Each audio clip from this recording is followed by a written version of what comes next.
in order to control the population, you need to keep it in fear. Once you wake up to that, you can start to set yourself free.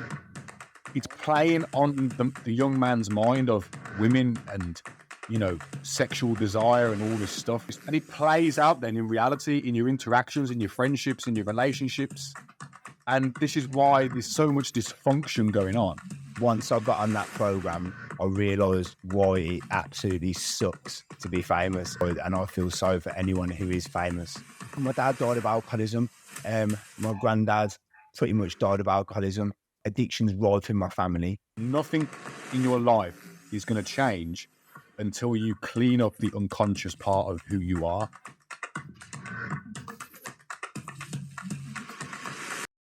There we go. Morg, my brother, thank you for joining me, man. It's good to have you on. How's it going? You all right? I'm better now I'm talking to you, bro. I think today is going to be a really interesting conversation, really beneficial to those who are listening. And it's part 2 as well. I suppose we could say part 2 because we tried it the first time. It didn't go so well. Well, the content was great, but unfortunately, I had a technical issue on my end, which was a bit of a cock-up, but never mind. It's gold as well, didn't we? We did, mate, and I've got no doubts that we're going to do exactly the same in this one as well. I know you've got a lot of gems hidden in that mind of yours, and we're going to go through some really interesting stuff. So, just for the audience's sake, if you wouldn't mind, Walk, just go into a little bit of detail about your own sort of personal story, about your background and who you are and where you are now. Okay, so I'm thinking it's probably best to describe me as an ex-footballer. I was at Aston Villa from 11 years old until 18. I got right to the reserve team, so literally the team just before the first team on a pro contract. And probably the reason why we're having this conversation now, alcohol, partying, going out, basically bring that to an end.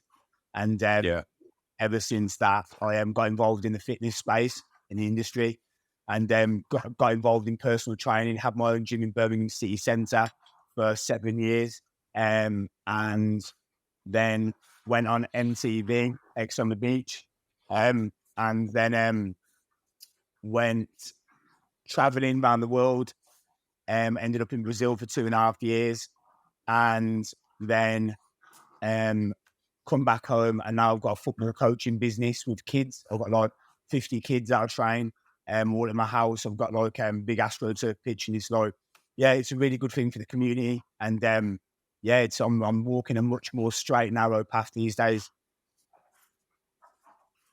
Excellent, mate. It's a breath of fresh air to hear something like that, because you sound as though that you're a guy that does things at a high level. You do things. You're a high performer. You like to push yourself and to really go after what you want in life. And I think men like yourself, they need to be on show more. We need to be having these types of conversations. So you said that you were a footballer back in the day. Is that something that you wanted to pursue from an early age? Is that something that you were destined to, or you thought you were destined to become? Or it's an interesting one. I definitely have God-given talent.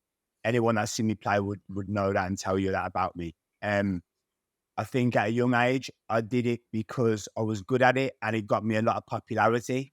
The issue came when girls got involved, going out, alcohol, and then my focus changed, and it went away from the football. My love of the football, it went more, and that's when it started to go downhill for me, really. I think in order to play at that level, you've got to be super disciplined, and you've got to love the game, and it's got to be your number one focus. And unfortunately for me, by the time I was 16 years old, it wasn't my number one focus.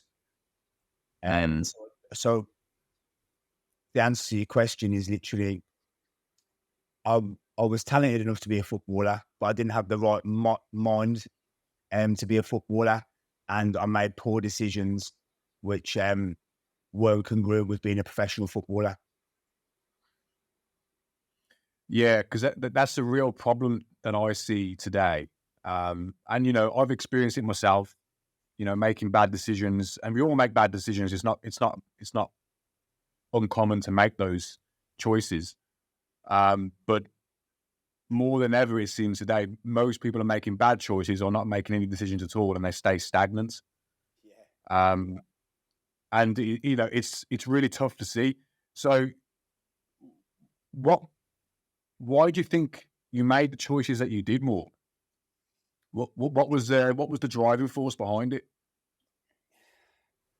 It's a deep one, to be fair. I got bullied when I was 12 years old by a kid much older than me.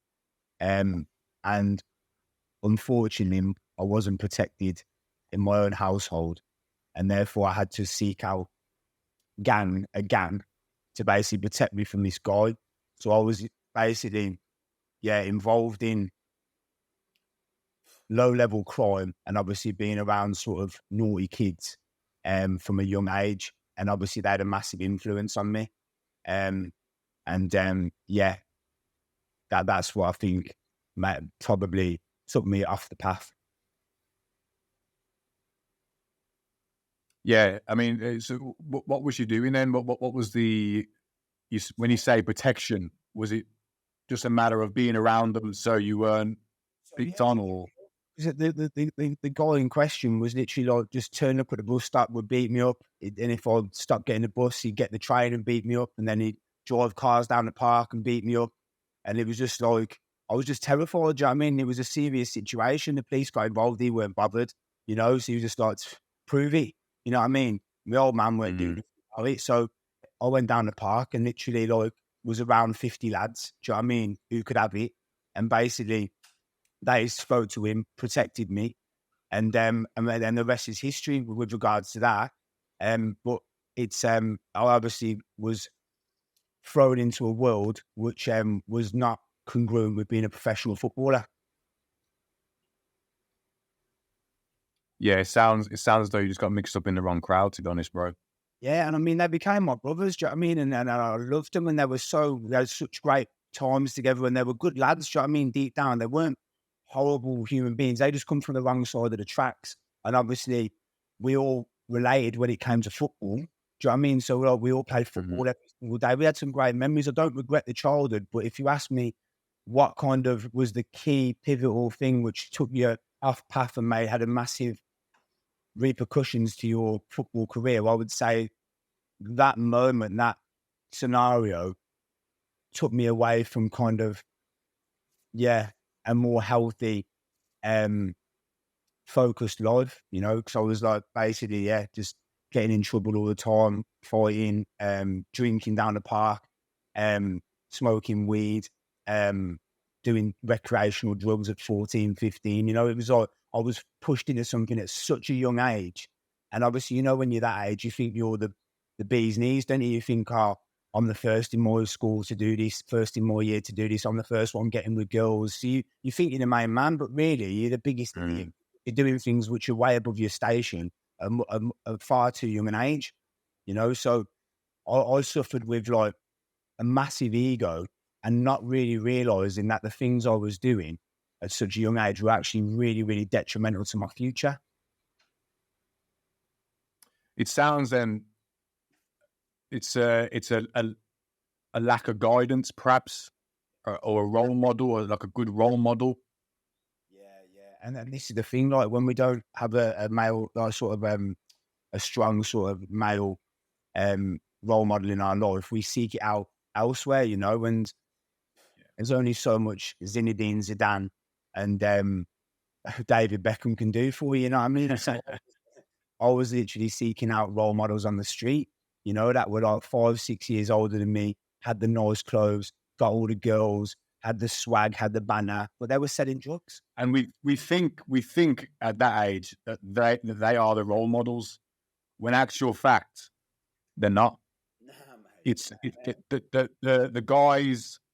the guys that are, you know, doing all those things, you know, and they seem to got all the nice material possessions, and they've got lots of women around them or whatever. We think that's the ultimate goal. Oh, you've made it in life. You've got what you wanted. You know, that's what we should all be aspiring to be. Whereas actually, most of those guys, it's all show, it's all fake, and they're very, very deeply unsatisfied and unhappy in their lives. They lack purpose. So they're not real, what I would call anyway, probably what most people will call is a real man or real masculinity. I see that really as you're trying to prove something, you've got something to prove, and it's coming from a place of perhaps insecurity. It's fear-based, you know? It's fear-based, exactly. That's what I found anyway, when I kind of, a lot of the role models that I was looking up to were very... And you know what as well, mate? I say that as well. Sorry to interrupt you, but I say that because I'm talking from a personal experience. I've been through it and I've done it. I've literally been that guy to a certain extent. And I've even role modeled other guys that had all that, you know, thinking it was the right thing. But, you know, once I turned inwards and I started to develop myself, and I realized, oh, wait a second, these things are not actually what we're supposed to be doing. Yeah. It's, do you know what? It's you got to listen to your conscience, that internal voice of God, because I mean, I used to have a lot of anxiety attacks as a kid, and I realize now it's because I wasn't aligned with what I should be doing, you know, and I just kept going against that voice, and I just kept getting punished, you know. So I think when you say, you know, the internal voice of God, are you talking about like an intuition, like a knowing? Is it something? It's a deep knowing. It's when you do the wrong things, i.e., drinking, taking drugs, fighting, getting with girls that you don't really care about. There's a fear that like something bad's going to happen if you carry on doing this. Like, this is not the way to live. There's an anxiety attached to it, which now I'm older, I realize is very real. And I don't get that when I'm being healthy, trying to improve myself on a daily basis, looking after friends and family, and then living as close to my purpose as possible. I don't get that. I get an internal voice which is like, well done.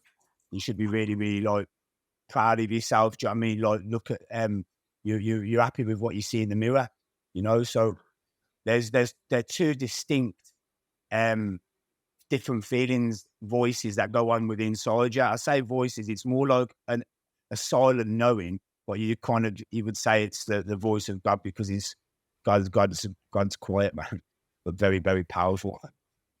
Yeah, absolutely. I think you know, every choice and every decision that we make and decision that we don't make has a consequence, good or bad. You know, it depends on how you see it and what your goals are, I suppose. And like you said, that lifestyle of just accumulating material possessions, sleeping around, you know, not really building anything, you know, on a deeper level, any sort of connection with somebody, you very quickly find out that, you know, it's not worth pursuing. It's very empty and very shallow, and it leads to many, many problems. And like I say, every decision that you make comes with it consequences, good and bad. And some of those consequences don't play out until further on down the line. This is the thing, like, because we carry on down that path for quite a long time. I know I did, and you don't realise that you're building a reputation for yourself in the world as that type of person, and that's your character at the end of the day that you're developing on the planet. And I think not enough young kids have the wisdom or have the support around them to literally know that if they continue down that path, they're going to be known as that person, and it's going to be very difficult to shift that perception of you from the outside world, you know. So yeah, it's a journey I've gone on in that, and I feel like I'm getting there now. But it's I wouldn't recommend it for people, you know. Well, the problem now is that because of, we've got so many influences going on, and so many distractions, and those distractions are sending the wrong messages to people, or they're sending this kind of message to people. And it comes down from Instagram, and all the algorithms that we're bombarded with, that push this type of nonsense onto people. And people are so consumed by it. They spend most of their time now in front of their phone, and they see this all the time, and it's just repetition over and over again. And they think, oh, it's not having an effect on me. It's not, or perhaps they just think it's normal. It's just, it's all in your mind, isn't it? They're literally, they're hacking your mind. You know what I mean? The algorithm, if you're not aware of it, it is programming you to be a good little slave within the society. You know what I mean? To pay your taxes and be a worker, and kind of be in fear. That's what the news pumps out. Because in order to control the population, you need to keep it in fear. You know what I mean? That there's always something going on. There's at the end of the world, the threat's always imminent.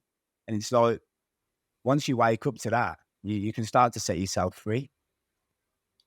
Yeah. Just to relate it back to what we've just said then about masculinity and the issues around, young lads at the moment, and they're being misled.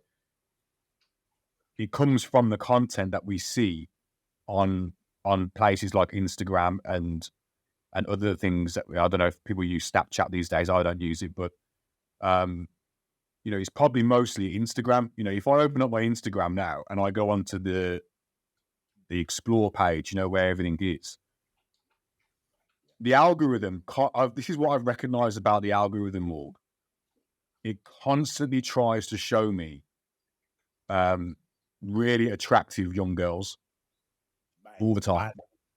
And here's what I do, right? So if I ever see one, if I see some girl in a dress or whatever, and I know I don't know this girl, right? Or she's in a bikini or whatever, and she's blatantly trying to, I hold down the message, I hold down the photo, and I press not interested. And then I don't get it for a while then. So all of it goes away. But then after about a few days, if I open it back up again, it's there. And it constantly, it comes, it's all the time. And I think it's playing on the young man's mind of women and, sexual desire and all this stuff, because it's addiction. And keep you literally like in this kind of limbo that they want to create, so that you don't actually focus on the real things in the world, or you one, yourself and becoming the best you can be, and two, what's really going on. You know what I mean? It's almost like that. Like the Roman times, when they give everyone the Colosseum and the gladiators and that, and literally like keep all the mob happy. You know what I mean? So just keep pumping women, keep pumping them full of like absolute mindless rubbish. Do you know what I mean? And keep them brainwashed. Yeah, exactly. It's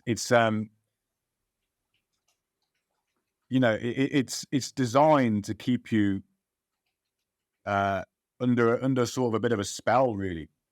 And it pumps out what's controversial. This is what the algorithm. So once you understand what the algorithm does, it becomes a lot easier to sort of let go of it, because the algorithm is designed to pump out what's controversial and what's different to the norm. Because human beings, we don't like it, but we're attracted naturally to things that are outside of the norm.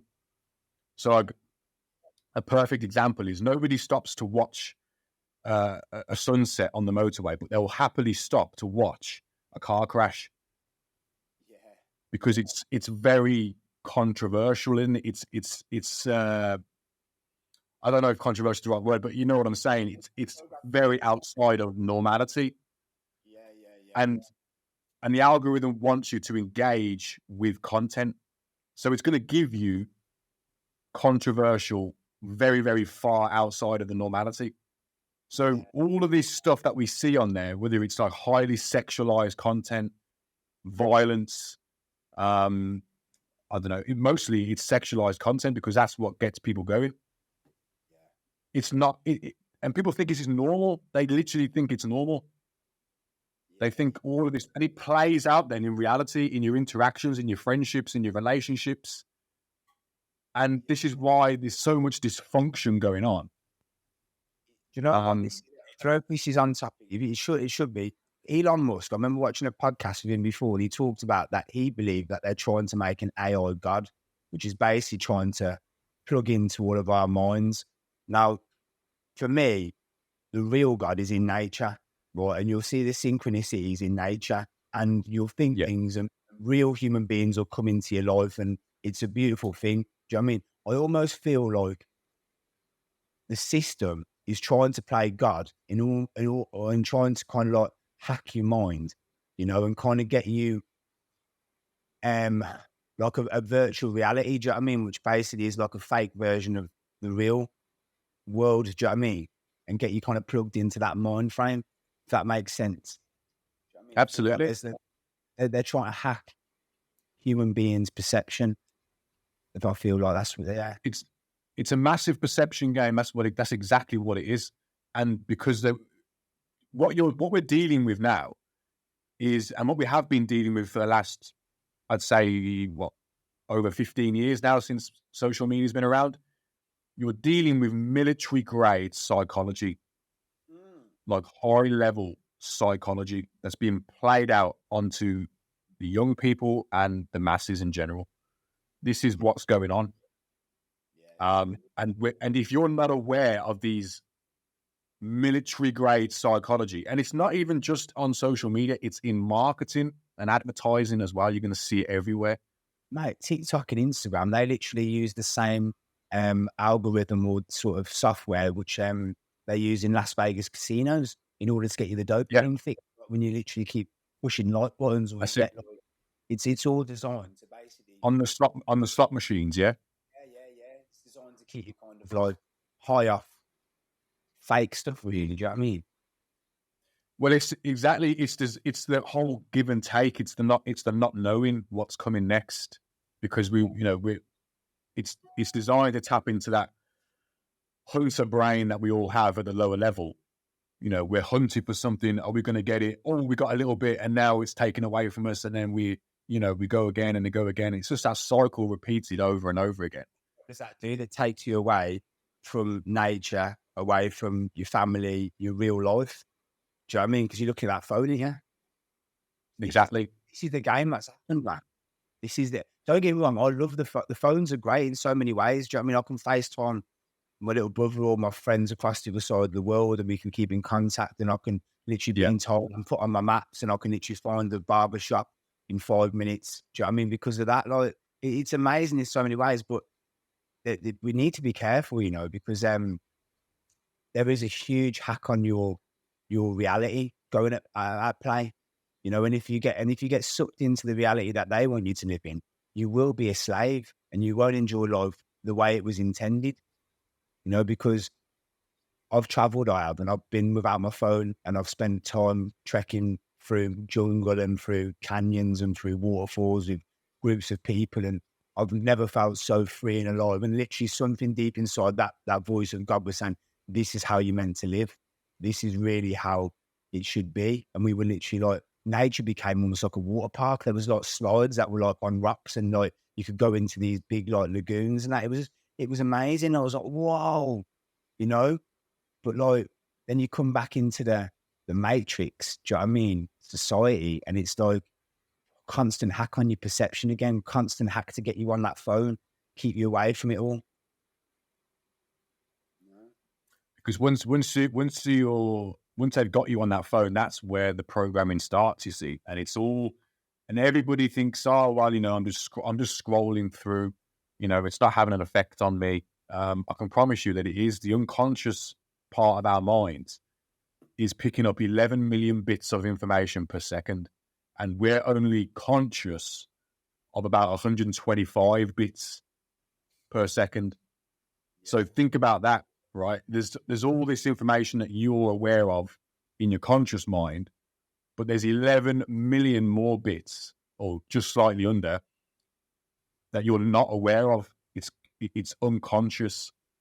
And so when we're scrolling through all this stuff and looking at mindless crap on the internet, it's going in and it's having an effect. And especially when you're doing it every single day, you know, pretty much 80 to 100 times a day, that's the average amount of times a person looks at their phone.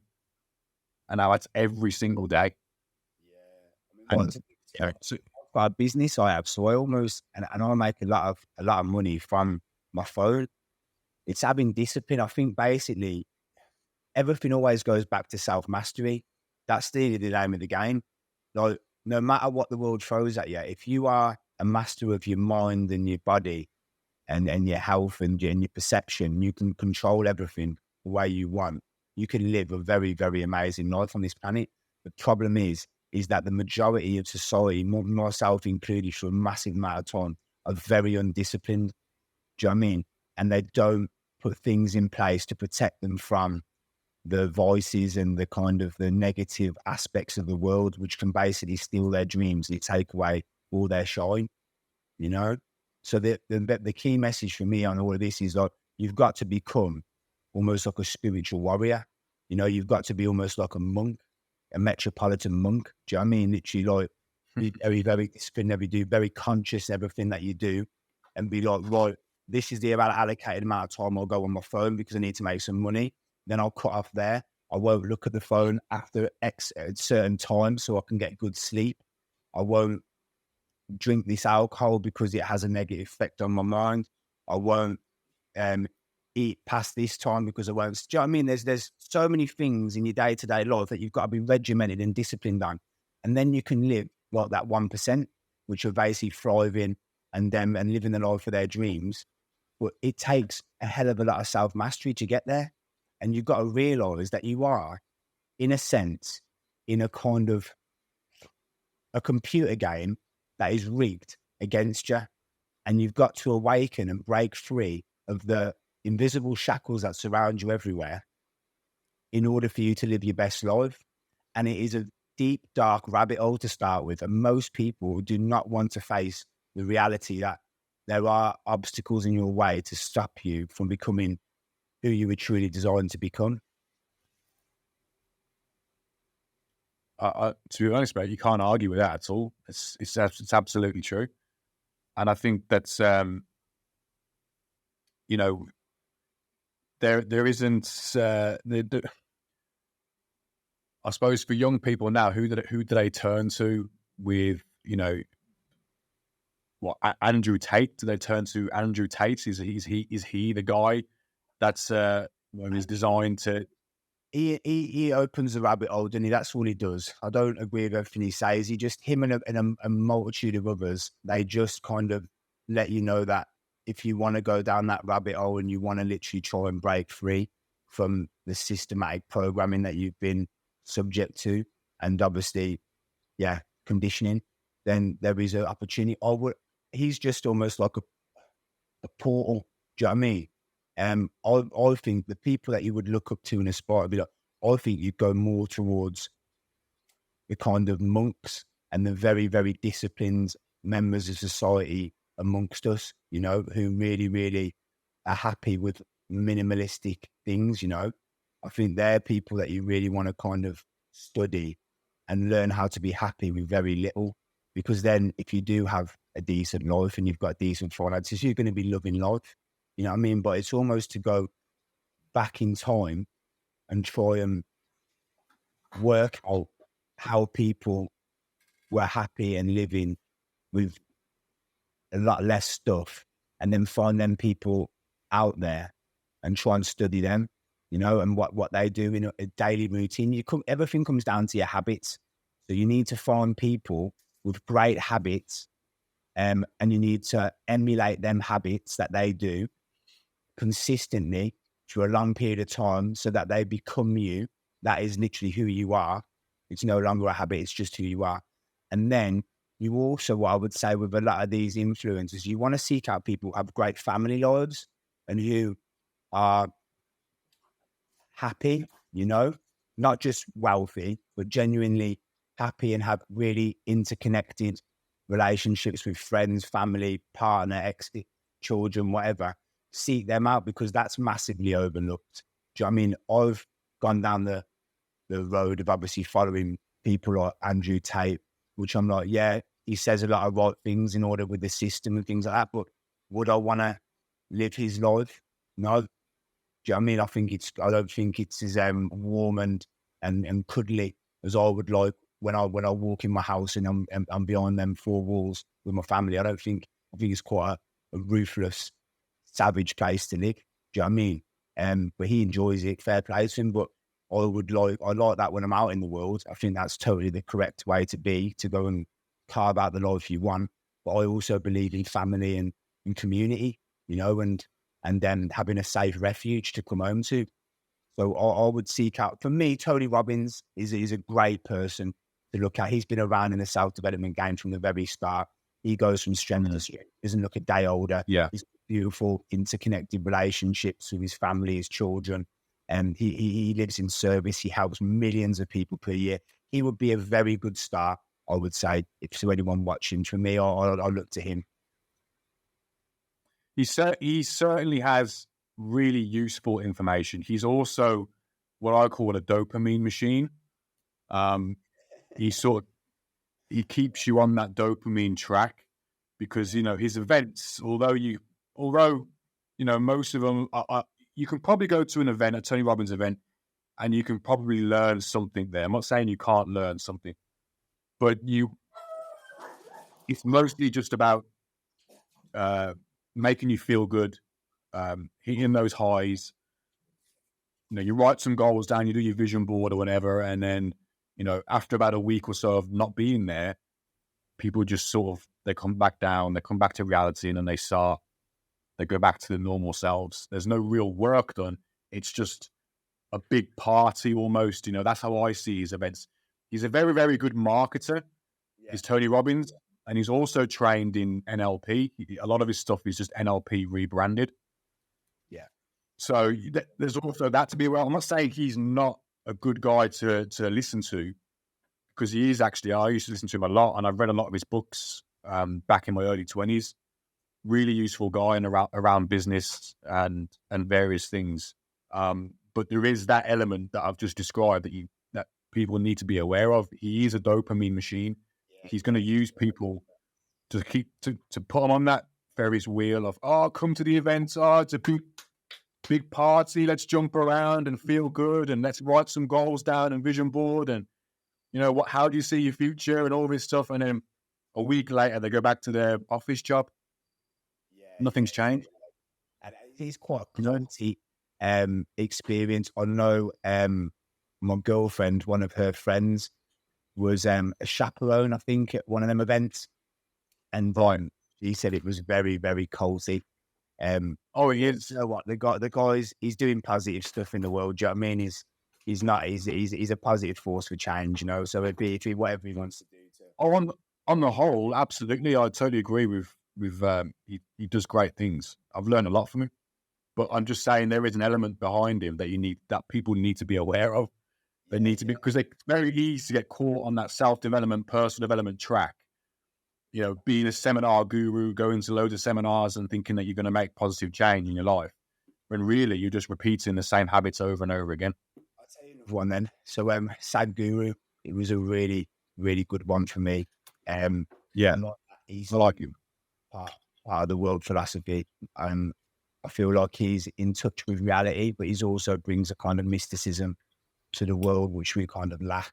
And he's doing great things in the sense of like sitting down with scientists and quantum physicists and really talking about what the yogis have found out over thousands of years of meditation and kind of spiritual practice, and then kind of working out the similarities with what science have found. And I found that to be absolutely fantastic, you know, because it's bridging the gap between the two, whereas the two used to be like that on the polar ends of the spectrum.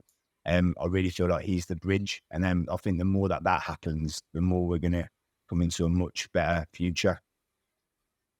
Yeah, it's almost creating like a bit of a harmony in that area, because they're seen as like two opposing forces, aren't they?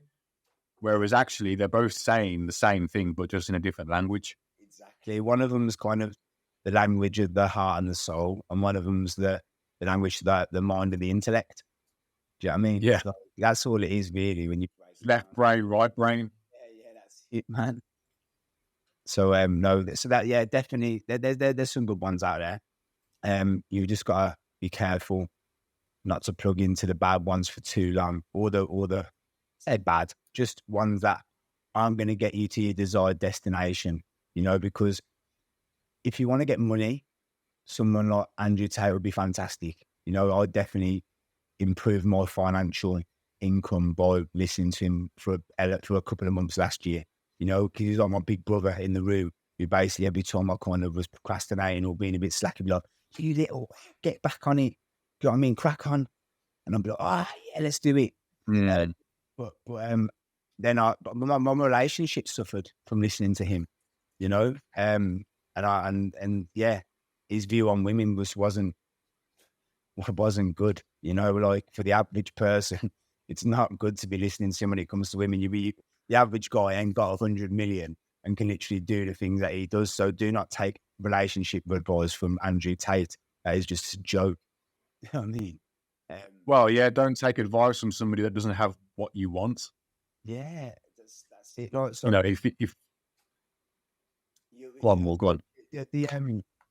I'm trying to think what's going to make you, from my experience, I would say I am by default throughout the majority of my life being a depressed person. So I say depressed, I'm not awake on the wrong side of the bed. I have to do things daily in order to put myself in a high vibration and put myself in a positive mind state. And I feel like I've hacked myself to a level now where I'm 90% and I'm on good vibes, and I just think that looking at life now with this clear lens, that the juice of your life comes in your relationships.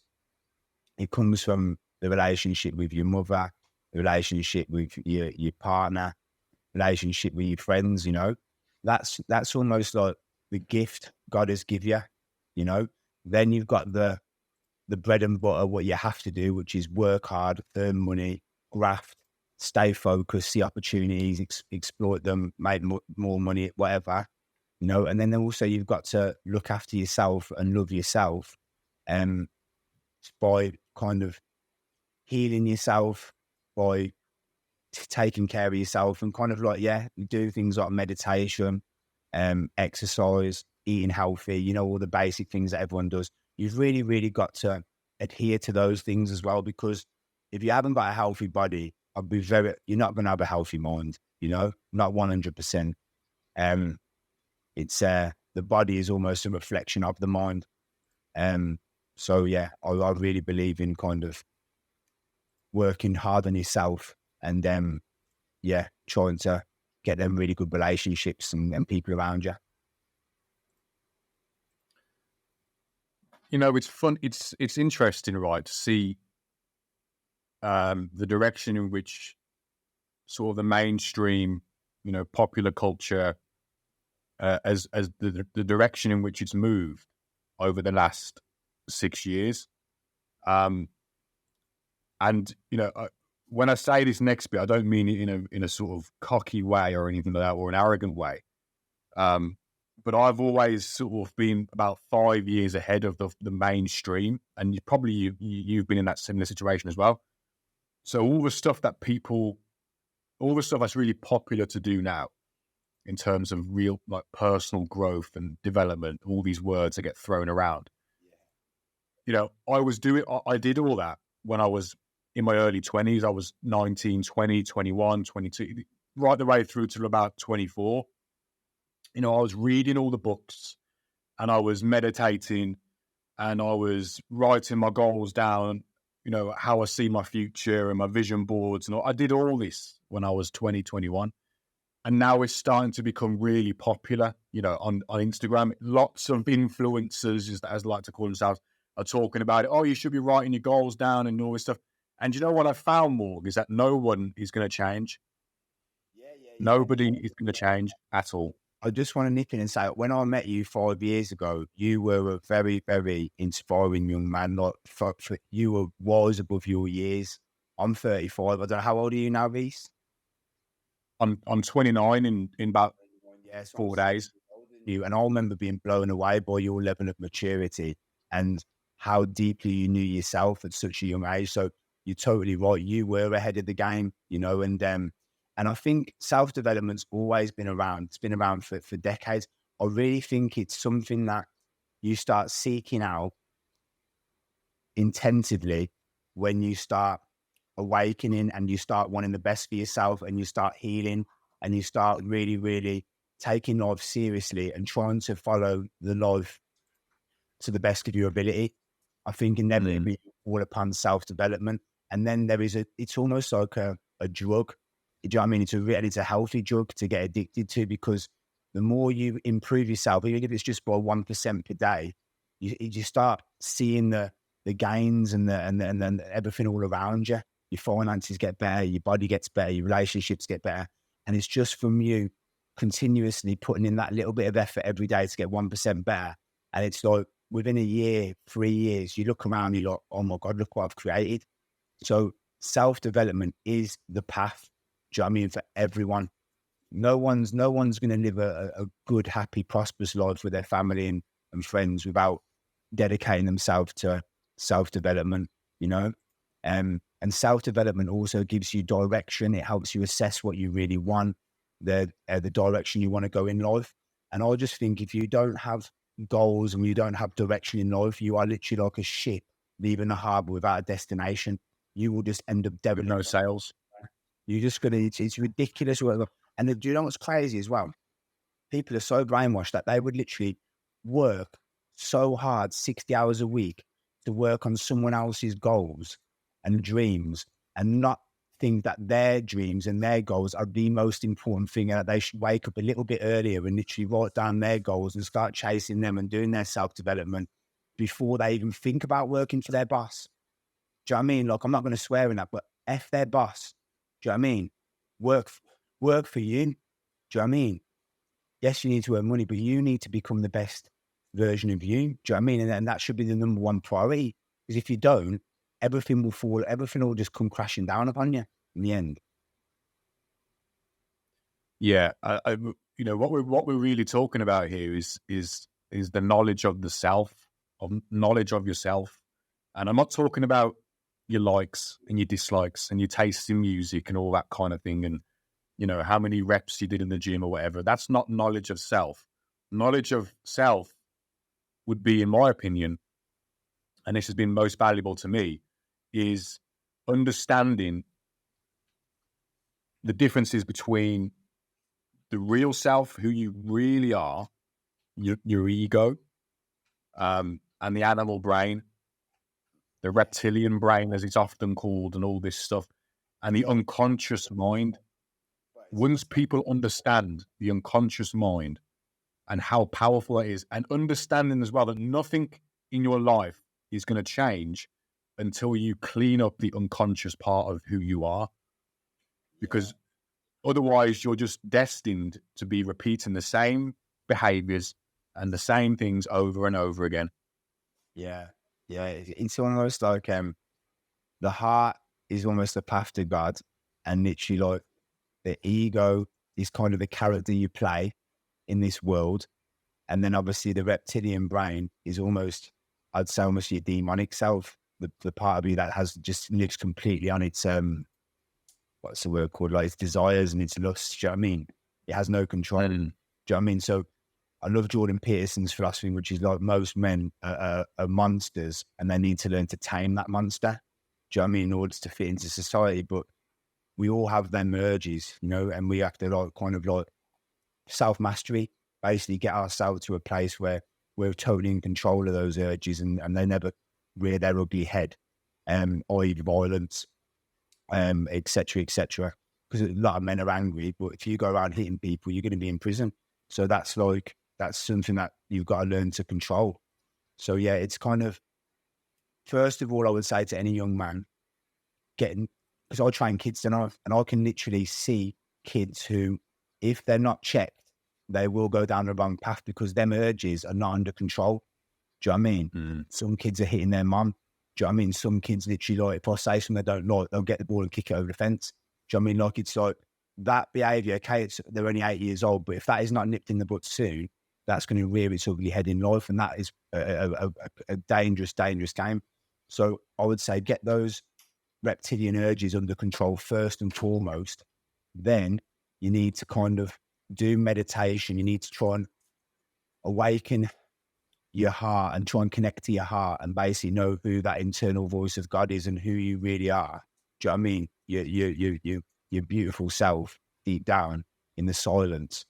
And then you need to try and develop a character, because we all need to develop a character in this world. Otherwise, we ain't going to make any money and we ain't going to be able to have the sort of the life that we want. Then you need to develop a character in this world which is congruent with the heart, you know? And the problem, what's happening with a lot of people is they're being brainwashed through childhood. They don't know who they are. They're not living a life congruent with their heart. They go through depression, anxiety, and all these things because they're literally stuck in this ego, which has almost been self-created for them. And then some of them have even got control of their urges. So it's just a recipe for disaster. So I think definitely, for me, young children should be meditating. That should be almost by law. Literally all of them. What is, so let's not leave anything open to interpretation here. Yeah. What is meditation? Because a lot of people, they see this stuff, they go, oh, you should meditate. Okay, so I'm going to sit on the edge of my bed for 5 minutes with my eyes closed.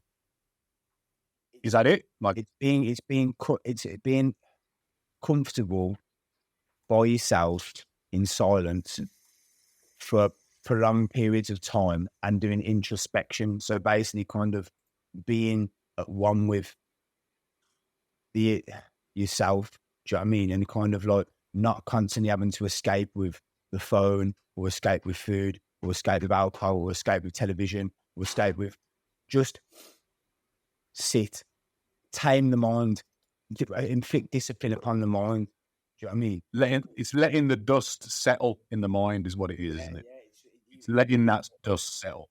Yeah, you need to be still. And it's something which is, if you can become still for 30 minutes a day or 20 minutes a day even, it will change your life, because not only will you gain more control over your faculties or your mind, you will also start to learn more and more about yourself as that silence grows and continues, you know? And then you'll start becoming more intelligent about what you genuinely want and what's going to make you happy. And you can start writing that down, and then you can start going, right, how do I keep this happiness going? How do I grow it? What sort of job would make that happen? What sort of partner would make that happen? What kind of things do I need to do daily, habit-wise, in order to grow this happy version of me which I find when I'm in the stillness? You know, it's absolutely imperative. Yeah, I think that a lot of good things can happen just from simply taking half an hour of your day. It doesn't need to be half an hour, really. 15 minutes is long enough. 15 minutes sitting still quietly and just no distractions around and letting the dust in the mind settle and listening then and sort of paying attention to what comes through. Because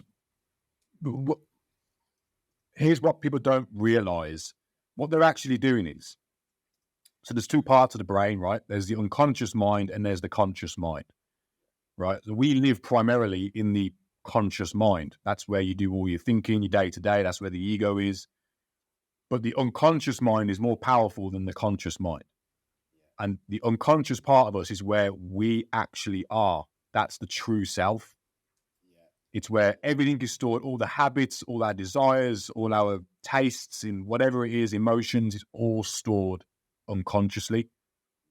And so what meditation does is so between the conscious mind and the unconscious, there's something called the critical faculty, right? It's like a barrier between two. It's a filter, right? And you can switch that off. And what meditation does, it switches off that critical faculty. So the conscious mind is no longer active. And this is what hypnosis is. This is when you go into a hypnotic state. And all hypnosis is a deep state of relaxation. And that's all it is. And it's where you shut off the conscious mind, the critical faculty. And then you're able then to access the lower depths of the mind. And that's what meditation should be about. It's about accessing the lower depths of your mind to see what's there and either get rid of it, let it come out, or you can put things in, it's just about, exactly. It's like, it's a gateway to the unconscious mind. And that's what hypnosis is, because I trained in hypnosis. And when I went through the hypnosis process, I've gone to such deep states of relaxation. I'm still aware of who I am. Nobody can tell me to pull my pants down and show my ass, because do you know what I mean?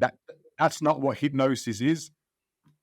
I'm still in control of who I am, but it's a very, very deep state of relaxation, and the conscious part of your brain is switched off.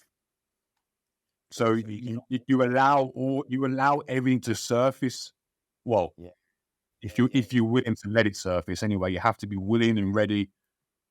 I think this could really, really help so many people listening to this, in the sense that, well, I won't say who it is, but it's literally someone the other day, someone pulled a car outside mine, and literally this person come out and was like, "Stop letting people park here, rah, rah, rah," going absolutely crazy. He's like a middle-aged man going crazy. I mean, honestly, the rage that was coming out of this guy, and I just forgot, "Whoa, it ain't that deep. Like, calm down, man." And he's like, "Wow, wow," and walked off, yeah. And I thought, you are someone who's in desperate need of meditation, because basically what's happened with him, yeah, is he's let that fester. That probably ain't the first time someone's parked on his drive, but he's let that fester, right?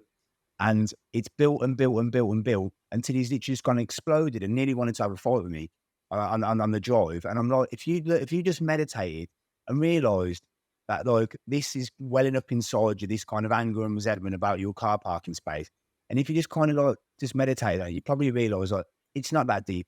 People don't spend longer than like 30, 40 minutes there ever. And if they do, all you got to do is just ask politely and someone will move it. Do you know what I mean? And obviously, it's something that meditation could easily achieve. And instead of being so reactive, which is like he went straight into his kind of reptilian brain, which is like, he would have been like able to analyze his thoughts and been like, right, I'm really angry right now, but I can either go and basically break all rapport with this guy and we live next to each other or whatever, or I can literally think about what I'm going to say and literally do it in a positive way, which is going to get the outcome I want without upsetting anyone. Now, that for me is one of the real positive benefits of meditation, because myself, I was a very impulsive person when I was younger. And I was getting in a lot of fights because I didn't know how to handle my own mind, because I just get so angry and I just react on it. And now all I can explain it to the viewer is basically, I used to be almost like a gladiator in the Colosseum fighting in my mind. And I was just fighting and throwing swords and whatever was coming at me. Now I'm almost sat as a spectator viewing the gladiator and deciding what the gladiator is going to do next. Do you know what I mean? With as much time as I want. Do you know what I mean? To make the right decision. I'm not actually the gladiator. I'm almost the viewer of the gladiator. Do you know what I mean? In my mind. And that's the huge difference. So you've disassociated yourself then? That's what it is? You've sort of seen yourself as separate thing. Yeah. And that's what I think it is. So many people identify with the gladiator, and that gladiator was probably the reptilian brain. Do you know what I mean? It's the part of you that's kind of unconscious and basically like just lashes out and literally like is completely impulsive. And it's ego. That's all it is. People are stuck in their ego. They wear it as their identity, and they're not. Once you, and this is part of real self development and knowing yourself. What I said earlier. Once you know yourself, you recognize, okay, I'm in my ego here, and these are sort of. First of all, it's about recognizing the behaviors of ego, and impulsivity is part of the ego. And once you've got that, and you evolve out of it, and you evolve out of it from understanding, from intellectual understanding, from thinking about it, from sitting still and then pondering on it. Okay, and you start to think different things, and then you start to separate yourself from it, and then over time, you become sort of not detached from your ego, but it becomes a tool rather than you wearing it as a weapon. Yeah. And I'll tell you what, like, I've just thought about what people really annoy me, and it's people who can't be introspective of themselves, people that don't analyze their own behavior and literally like are just so in the ego. You know, them people are unconscious people, and I find them people quite dangerous, and I try to stay away from them as much as possible, because there's no telling what they'll do or say, you know. Whereas someone who's more conscious and kind of aware of what we're talking about, yeah, they might say something every now and again, but they'll always kind of analyze it and come back and apologize, or kind of like try and improve on their behavior. For me, as long as a human being wants to improve and get better all the time, that they're fine by me. It's someone who adamantly does not try to ever improve, does not try to look at themselves, face themselves in the mirror. Those people just a very low level, man. Exactly. Yeah. You know, like I said, this top. There's so many variations of what we're saying, and that's where people get confused as well. They get mixed up in reading so many books, and I'm guilty of it. I've got a bloody shelf just literally over there. It's about 100 books on it, and it's different. Not all of it is personal development. Some of it is other stuff as well about psychology and everything else. But it's very easy to get wrapped up, you know, when you start learning about yourself. It's very easy to get wrapped up in books, and it's all different words, different people saying the same thing but in a different way. And a lot of it is just airy, fairy, fluffy stuff telling you that you're amazing and you're great and, you know, you should think positively and all that. And you know, what does that even mean? What do you mean think positively? You can think positively all you want. If you don't do anything, nothing's going to happen for you. Nothing is going to change. Like you can literally be sat on a beach and think positively all you want, right? You can think fantastic thoughts. So what? Nothing's going to change. How about this? I think once you've read a certain amount of books, I think it's much more beneficial to journal than it probably is to read. Once you've kind of, sort of 50, 60 books on different topics, and you start to see the kind of pattern within all of them, you've kind of got your base level knowledge there. Then you need to start journaling and try to put that stuff into action and learn about yourself at a more deeper level. I'd say that's along those lines of self-mastery, because you do need the information to start off with. Of course you do, and there's people far more intelligent who've lived far more exciting, dramatic lives than you have, and it's good to learn from them.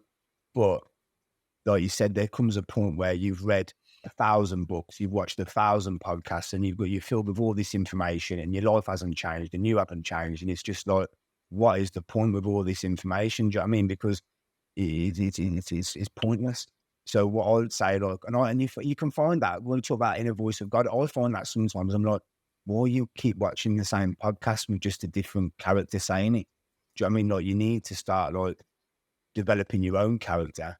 You need to start writing down how you're going to achieve the life that you really want, and you need to start going to work on you, because this is almost procrastination. You feel like you're doing some work, but really you're just regurgitating all the information that you already knew.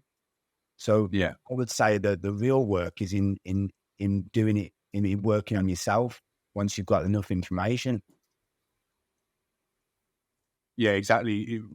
Because people confuse reading books and listening to podcasts and stuff like that. They confuse that as taking action. Yeah. And it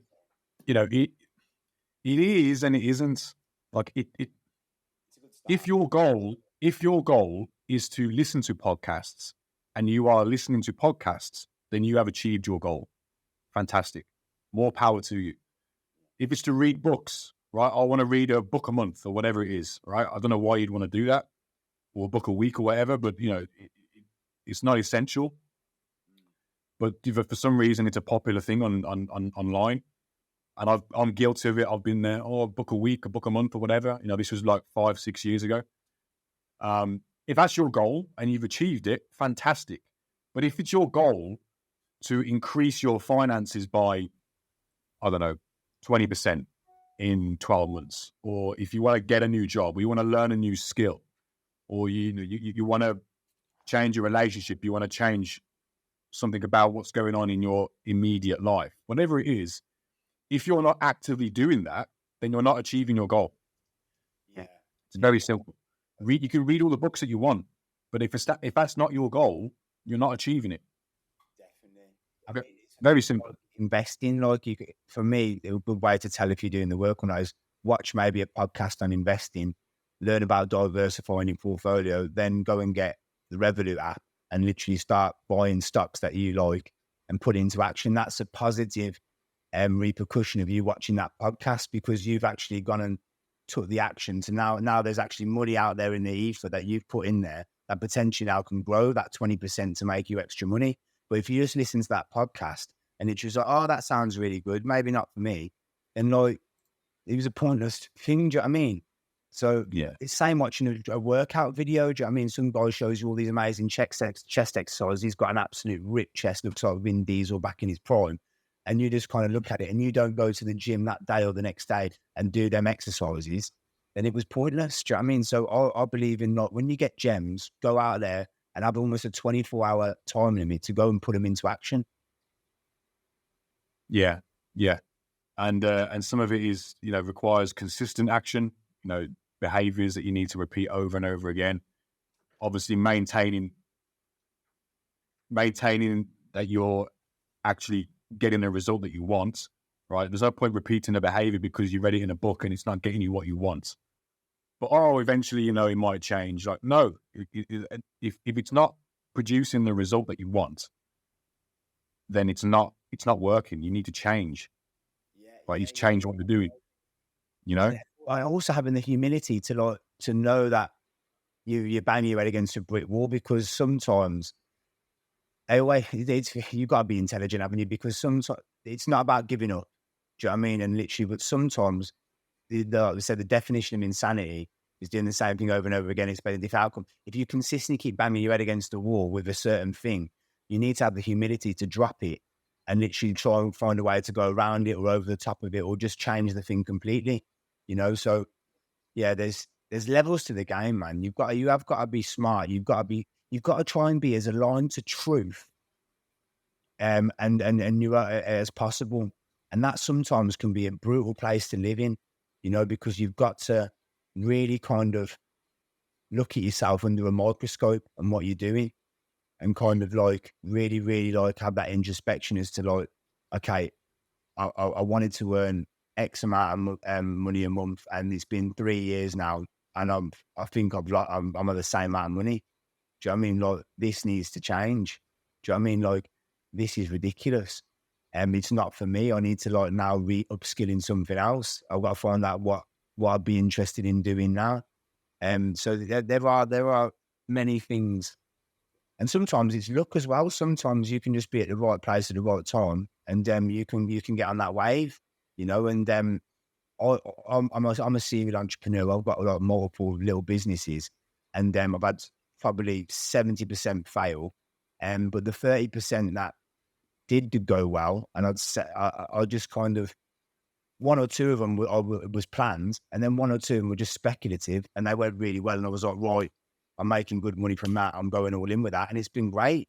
Do you know what I mean? So it's kind of like you can think your purpose, and you'll build this business, and you're like, oh, it's going to be amazing, and you get it out there in the real world, and you don't make any money, and you like bang your head against a big wall. Like, why am I not making any money off this? It's just not working, man. There's something flawed in what you're doing or whatever.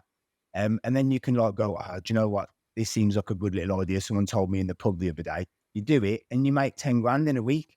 And you're like, oh my God, like I've got to keep doing that. Do you know what I mean? So it's like you've always got to be flexible and kind of take action on loads of different things. And I think like the more fail forward, the more things you do, the more you'll kind of stumble upon things that actually make you money. Do you know what I mean? And sometimes that isn't always what you necessarily deem as your purpose. Do you know what I mean? I think the aim for what I would tell young people is make money at a young age, a lot of money, as much as you possibly can. Then once you've got the money, then you can go follow your purpose with the correct finances to back it. Would be I'd say a more a more stable way of getting to your dream job. I feel like when you're young, you need to kind of battle through, and you need to really earn your stripes in the business world and in the financial world, and earn your money.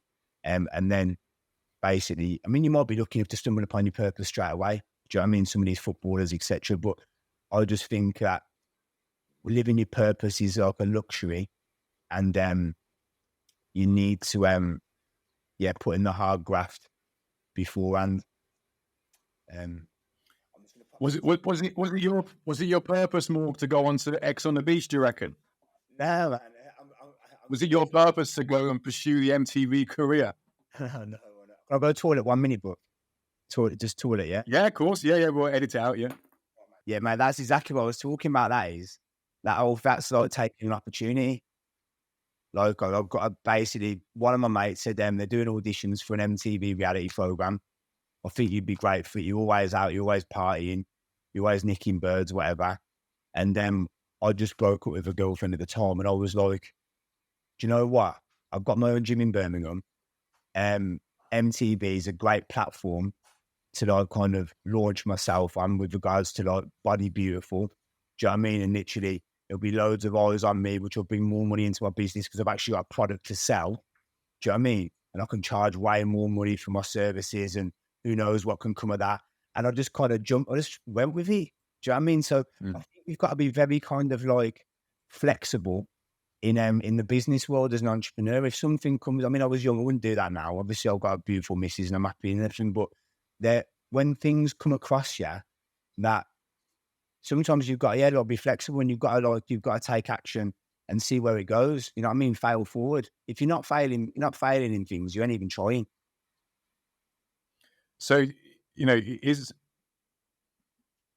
is going on X on the Beach the thing to do? Is that the ideal path? For me, it was the end of an era, because I kind of subliminally, deep down, as a young kid and a young man, wanted to be famous. Didn't really know what that entailed, but I always wanted it, and I thought football was going to be the avenue which gave me that. It didn't, and there was still a little witch inside me that was like, I want to be famous. Do you know what I mean?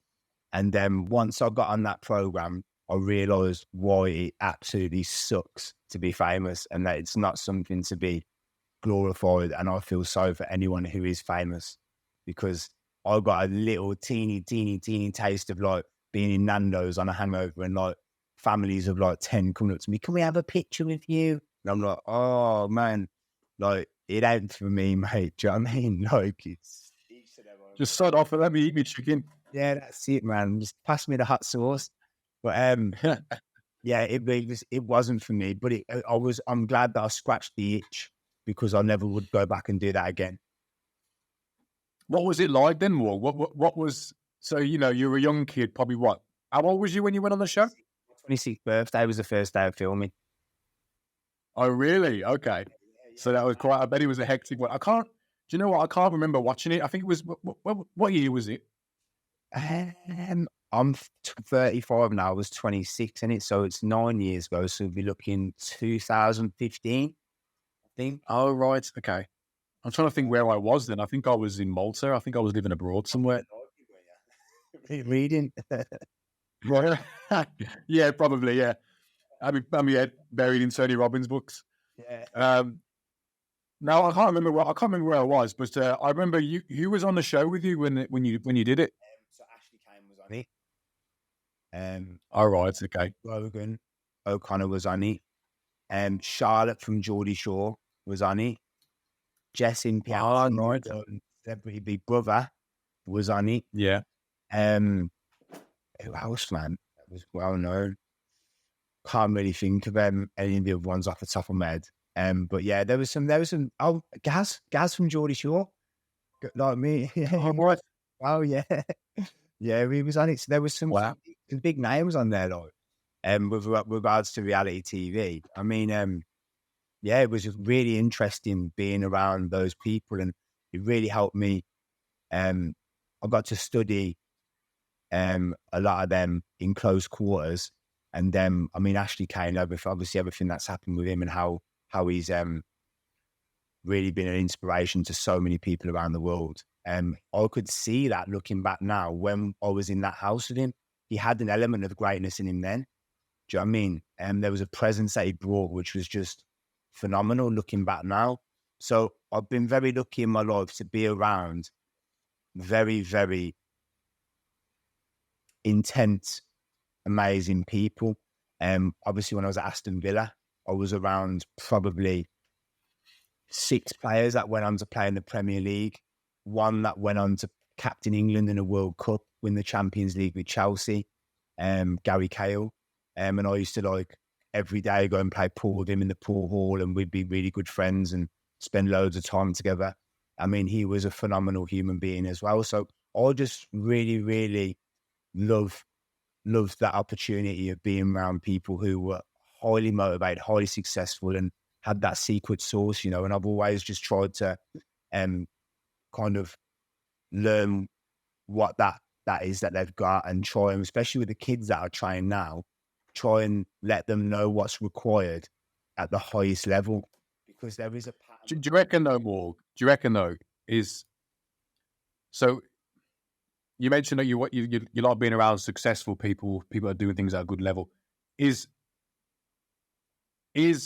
Are people that are reality TV stars, you know, Geordie Shore, for instance, or X on the Beach, are they successful? Would you say they are successful? I suppose obviously success is subjective, right? It depends on what your definition is, but you know, what would you say to that? Obviously Ashley Kane's a different breed, and he's obviously, I wouldn't class him as a reality TV star anymore. He's like much, much bigger than that now, much more important than that. I would say the reality TV stars, Gaz and Charlotte, they had immense work ethic, which was really inspiring. They were very, very plugged in all the time, thinking about their brand, thinking about how they could make money moves outside of the program. They were very, very kind of smart, business savvy people amongst all the kind of banter and jokes and kind of craziness that they would put on TV. So don't be fooled by that. They were smart business people. So yeah, that's something that people don't realize, that a lot of these people who you class as kind of television clowns and are smart people, and you're the clown for watching them because they're making all the money off you. Absolutely, yeah. This is what I say. This is what I say. Like, I mean, I've got nothing against people, you know, going on TV shows. You know, I actually know quite a few people in London who have done it. A girl that I know, she's a model, and she was on Shipwrecked a few years ago when he relaunched. Yeah. You remember that TV show Shipwrecked? Yeah. That bear was on it. Imagine now, that is a TV show I'd love to go on. I'd love to go on Shipwrecked. Yeah. I don't know. I'm not. He was with the tools, mate. I'll be kicked off that island faster than you could say. Yeah. Yeah. No, it's a show. It's a show that's worth watching, I think. But anyway, but it's like, you know, I've got nothing against that in a sense. In fact, I've got nothing against it at all. I just find it hilarious how people idolise these people, and they think that they care about them. They don't. They're there to make money. They're doing it to make money. Not doing it to entertain you. Like, they don't give a shit about you. Yeah, I mean, they speak to the unconscious person, don't they? So the person who Exactly asleep, who likes to go out every weekend and get steaming and have loads of banter and jokes and laugh, and literally ignorance is bliss kind of philosophy on life. They watching MTV and those reality TV shows helps them carry on what they're doing and makes them feel okay about it. It's like when people watch Jeremy Kyle every morning. Do you know what I mean? So these are the drags of society. God bless them and that. And people literally just used to watch them because even though their life probably weren't where they wanted to be, they'd be like, do you know what? It's a damn sight better than theirs, so I'm doing okay. And it's like you measure. Yeah, it makes them feel a little bit more better inside about their own decisions, doesn't it? Yeah, you're comparing yourself to like bottom of the league flipping football teams. Do you know what I mean? It's like, you're meant to be Man United, mate. You're not meant to be like Doncaster Rovers, like. And so it's like, yeah, it was. Human beings are it's a very strange personality trait that people have, you know, which obviously like kind of wants to seek out people of a lower status than them in order to make themselves feel better. And I don't agree with it. I don't think it's positive. Do you know what I mean? I think if you really are taking that path of self-development, you want to be inspired, motivated, and you want to kind of look upwards and shoot upwards, do you know what I mean, towards your best version of you. You're not looking downwards, laughing at people. You know what I mean? That's not a good, positive person. Do you know what I mean? You appreciate that they're on their journey. They're doing what they're doing. Eventually they'll come up to the top, this life or the next. And you need to focus on becoming the best version of you. There's no time to be watching Jeremy Kyle and people being absolute idiots and getting paid money for it. I'm interested to know. I'm curious to know what. Let's stick on X on the beach for a little bit. I think there's a bit more that we can uncover there. I'm curious to know what life is actually like, because obviously we, as a viewer, if somebody loves watching X on the beach, or they think, you know, being a reality TV star is the way forward, or whatever it is, and you know, we get the cut down, beautiful version of that show, don't we? You know, we get the hour or however long it is. It's all made to look great and everything. But what is actually going on that show? What's day to day like? It's surprisingly quite congruent with what's being put on there. Because is it? Yeah, it actually is. It's surprising. So basically, I'll explain it to you. So we was in a big villa. All the production team are in like almost a basement underneath the house with cameras on you, every single room. You got microphones, and they are literally just watching you. They're sort of big brother. Do you know what I mean? They're just watching everything you do. They listen to all the conversations. They've got whiteboards up in the in their room, and they're literally like going, well, this person likes this person. This person's a bit jealous about this person. Do you know what I mean? So we'll put them all on a date.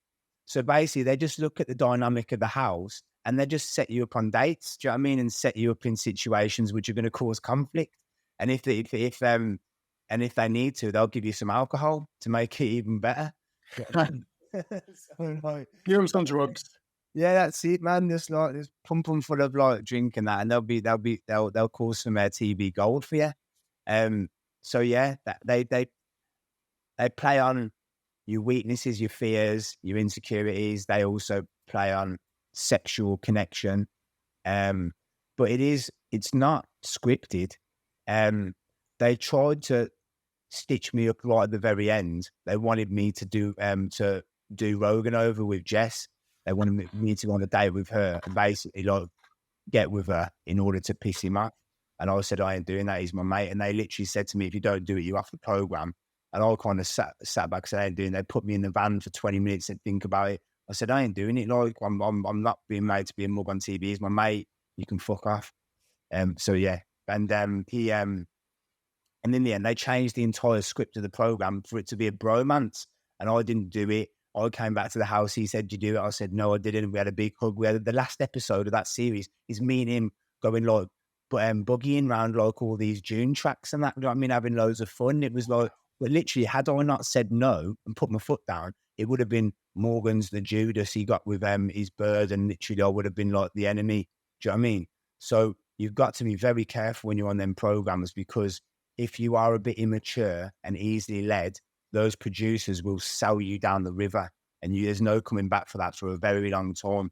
And I just want to say, like, that there's that guy, that muggy Mike, weren't it? And obviously, I think they did that to him, you know. And obviously, there's been reality TV stars that have taken their life, and it's because of situations like that, you know, where they've gone, and it's kind of really who they are deep down, on a momentary lapse, and had to pay the price with the public when they get out, you know. So you've got to be careful when you get in that game.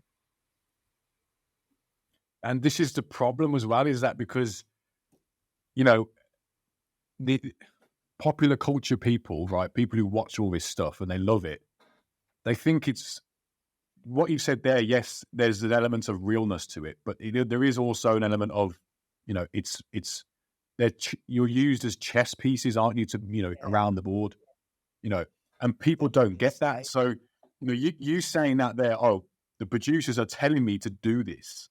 right? And then, you watch an episode of whatever, and somebody does something awful, and then everyone's like, "Oh, this person, oh, you're whatever," and "Oh, I can't believe he and she did this." Like, do you not realize it's set up? Like, they're not, Yeah. it's not actually them. Well, I mean, what I would say, from my experience, you have got freedom of choice. They can obviously try and leverage that choice to go into their favor, but they Yeah, make you do something you don't want to do. You can just say, "I'll walk off the program." But I mean, they did almost try to blackmail me by saying they'd take me off it. So in a sense, they kind of do. But I mean, you've only got to use your common sense and be like, "Well, I've just done like 1 month of filming. You can't just edit me out of every single thing." Do you know what I mean? So jog on. So that's where the intelligence comes in. But yeah, they try to leverage your choices, definitely. But you can make a stand. To be fair, I remember that Roy card in Love Island. His girl ended up getting kicked off, and he just walked off, didn't he? I don't know if you ever watched that one. I don't watch your mind. Anything like that, because all the rest of them, from as far as I know, their partner or the one they loved or liked, would get kicked off the program, and they'd all just stay on there and wait to get with someone else. And I'm like, how was that work? I mean, like, my missus went off the program, I'll be going off with, but like, do you know what I mean? So Yeah, he was the first person I ever saw on a reality TV program not bought the bait that they were handing. And I remember thinking, that's a big move. That is what you've done there. I got a lot of time for you for doing that. So I think if you're intelligent when you're watching them reality TV programs, you can see who's biting the bait, who ain't, who's got a moral compass, who ain't. So it's it's interesting TV. I mean, so there isn't. So you are free then day to day to talk and do whatever you want to do. yeah, I mean, within the Pretty much. compound, you do have to sign a contract before you go on there, which my mum pointed out to me, which said, like, when you sign this contract, you're basically like a slave to them for the next 2 months filming. I was like, yeah, sign it up. I don't care. Do you know what I mean? I'm going to my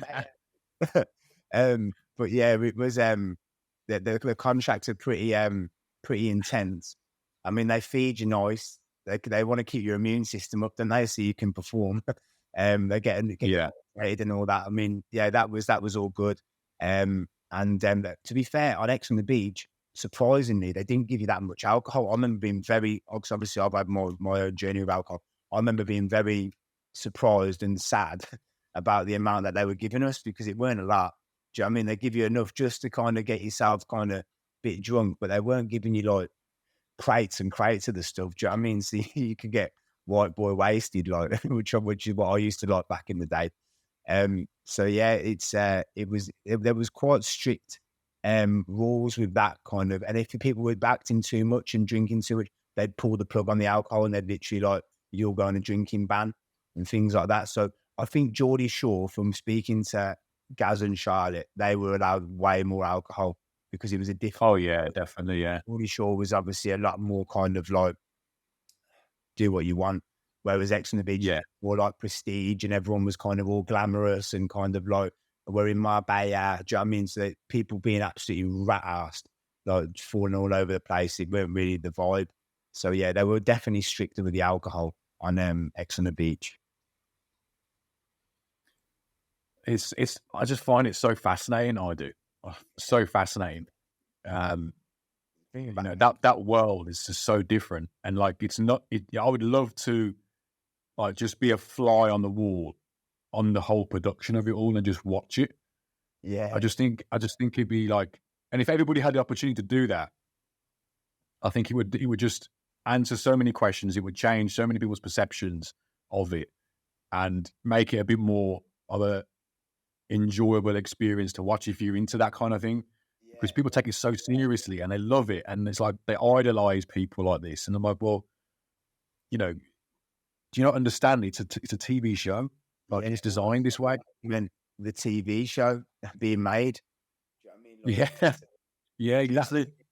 and then the cameramen are getting filmed. Do you know what I mean? Like that'd be Yeah. an interesting concept. To be fair though, I think they wouldn't allow it, man, because it would literally potentially destroy reality TV shows going forward, because you'd know the inner workings, and it kind of was.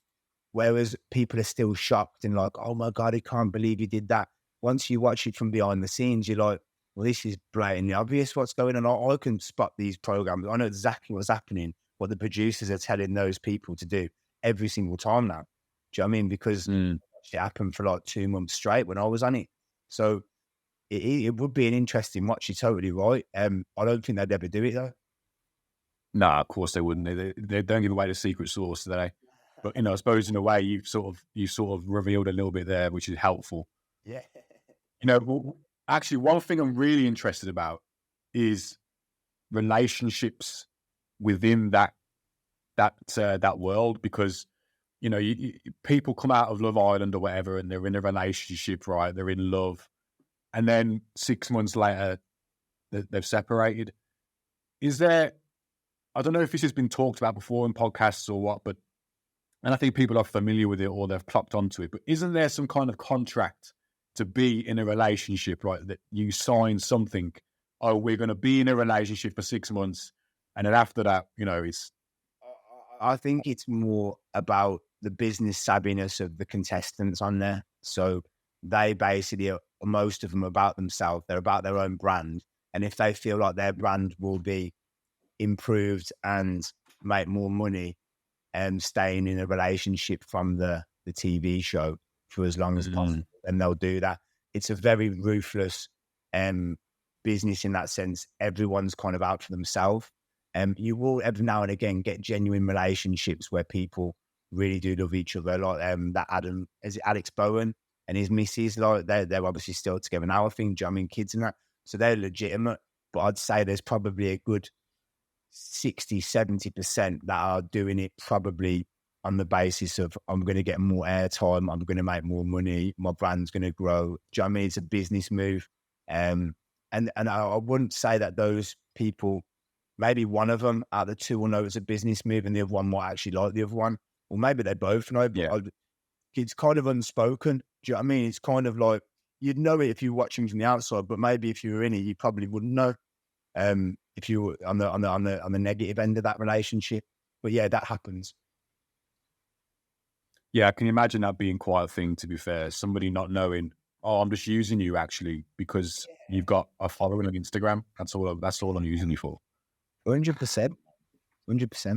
That's definitely going. Yeah. I mean, it's a smart business move. As a business guy myself, I can understand it. I get it.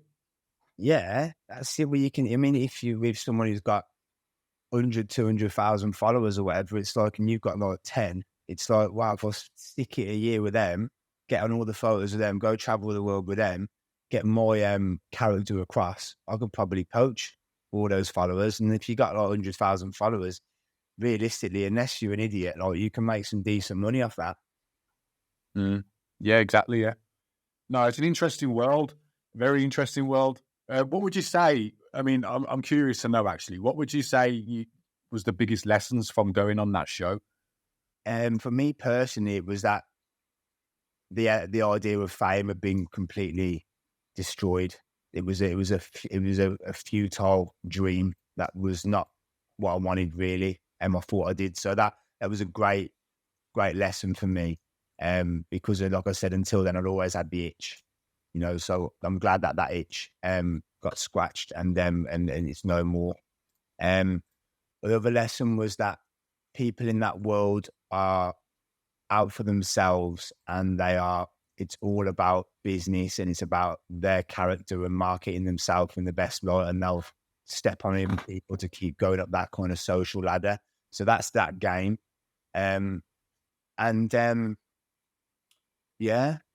That it's a very, very strange scenario to be on television and then walk down a petrol station in Scunthorpe and people run over to you and want to take a photo with you. That's weird, man. That is weird. So you got a taster of it then. You got a taster of like reality TV star fame, and you didn't like it. It wasn't what it was cracked up to be or what it's made out to be like. No, I don't. I found it wasn't God's work, let's say. It wasn't purpose driven. It wasn't kind of it didn't fill me up with joy and kind of inner happiness. It was kind of like well, this is a little bit weird. Do you know what I mean? It's a little bit, like, do you know what I mean? Yeah. Especially when I come from the football background, which is like, you've got to work your absolute arse off for like decades to literally like become a Premiership footballer, and the bar for entry is so high that like to be famous, you've got to be the main man. Do you know what I mean? And then like to get that kind of fame, and then be literally on some reality TV show and people are going crazy for you in an airport. I felt it was just a little bit like it wasn't earned. I felt like it wasn't. Do you know what I mean? That's what I really felt. I really felt from being from the football world that it wasn't earned. And I felt like a lot of the people on that program were getting a pumped up, warped perception of themselves when really you ain't really done nothing.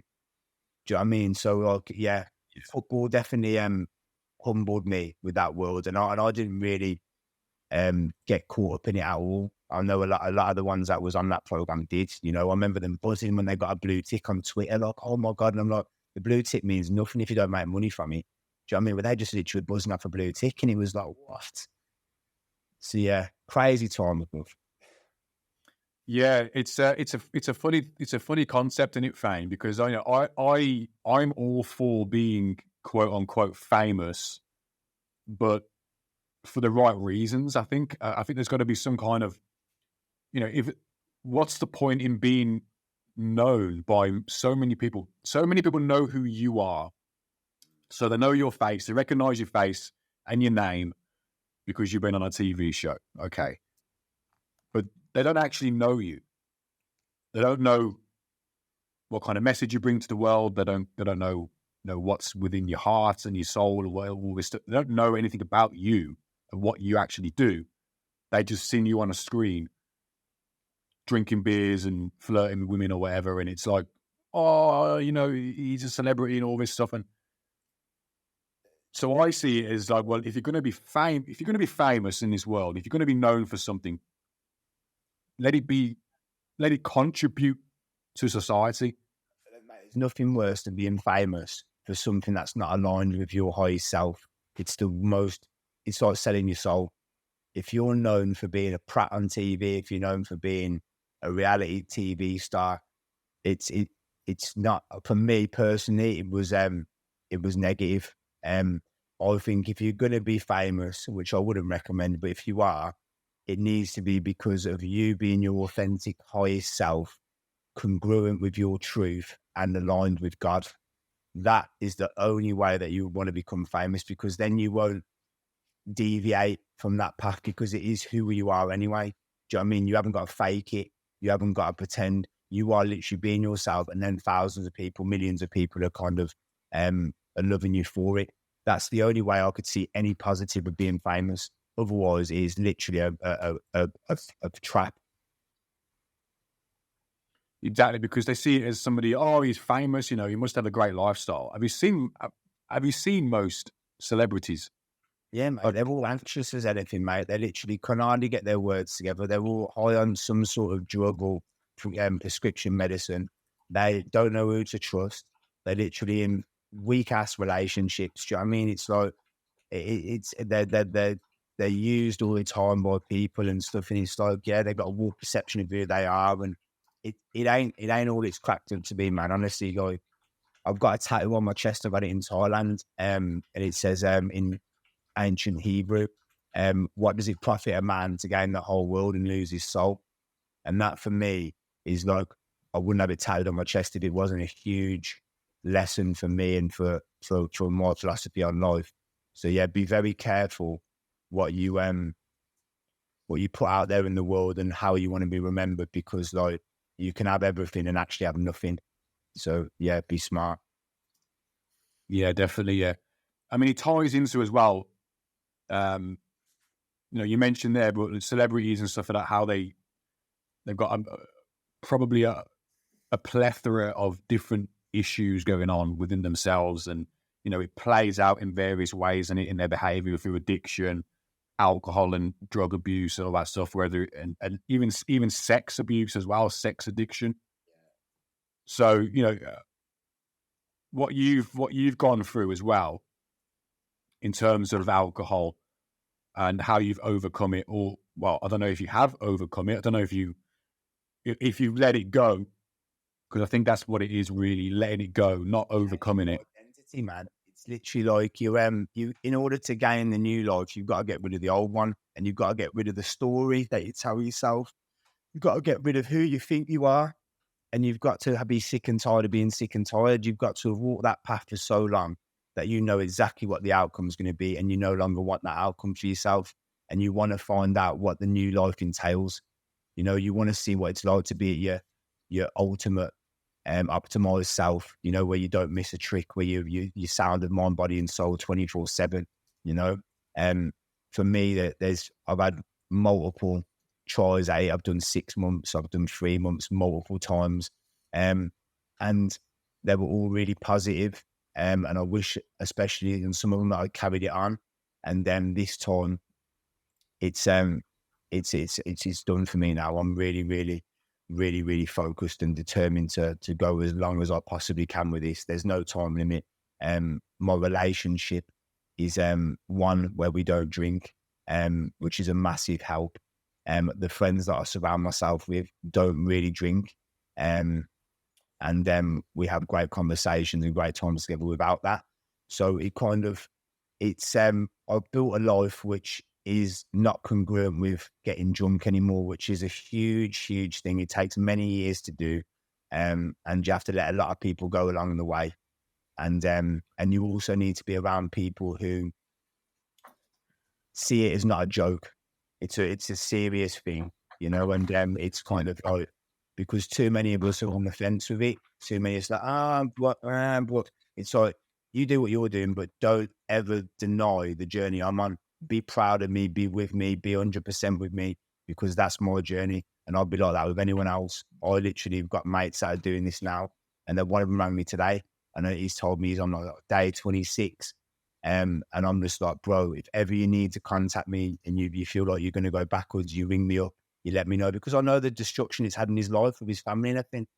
And I just know that, like, not enough people take it serious enough, you know. So we are in a spiritual war. You know, alcohol is a tool that is used to make you sin, make you go against your higher self, against God.